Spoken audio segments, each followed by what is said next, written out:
নিৰ্বাচনী প্ৰচাৰৰ মাজত এআইডিএফৰ প্ৰাৰ্থী তথা সাংসদ বদৰুদ্দিন আজমলৰ বিৰুদ্ধে আক্ৰমণাত্মক অগপৰ প্ৰাৰ্থী জাভেদ ইছলাম।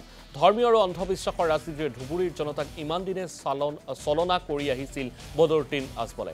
চলিত নিৰ্বাচনত ধুবুৰীত নচলিব জৰা ফুকাৰ ৰাজনীতি। বদৰুদ্দিন আজমলে অসাংবিধানিক শব্দ ব্যৱহাৰেৰে প্ৰতিপক্ষক আক্ৰমণ কৰাক লৈও সৰব জাভেদ ইছলাম। বদৰুদ্দিন আজমল নেতা হোৱাৰ যোগ্যই নহয় বুলি মন্তব্য অগপৰ নেতাগৰাকীৰ। তেখেতটো একচুৱেলি লিডাৰৰ যোগ্য নহয়, তেখেত লিডাৰৰ যোগ্য হ'বই নোৱাৰে।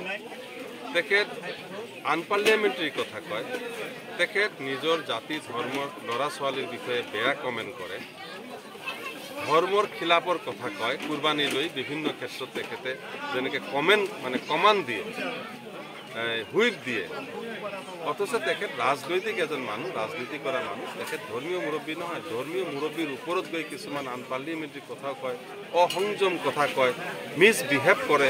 কোনোবাই তেখেতৰ বিৰুদ্ধে কথা ক'লে বা এটা প্ৰশ্ন কৰিলে খং কৰে, তাৰপিছত আকৌ ৰকিবুল হুছেইনৰ নিচিনা মানুহ এজনৰ কথা কয়, চবাই খাম। মানে এইটো দূৰদৰ্শিতাৰ কথা নহয়, আলেম উলেমাৰ কথা কেতিয়াও হ'ব নোৱাৰে। তেখেত লিডাৰশ্বিপৰ কথাও হ'ব নোৱাৰে।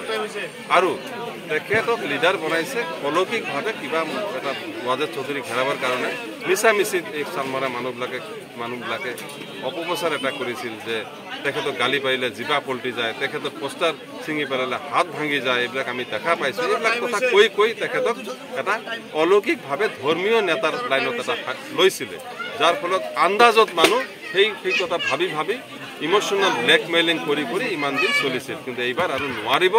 মোৰ পূৰ্ণ বিশ্বাস যে এইবাৰ ধুবুৰী ৰিকভাৰী হ'ব।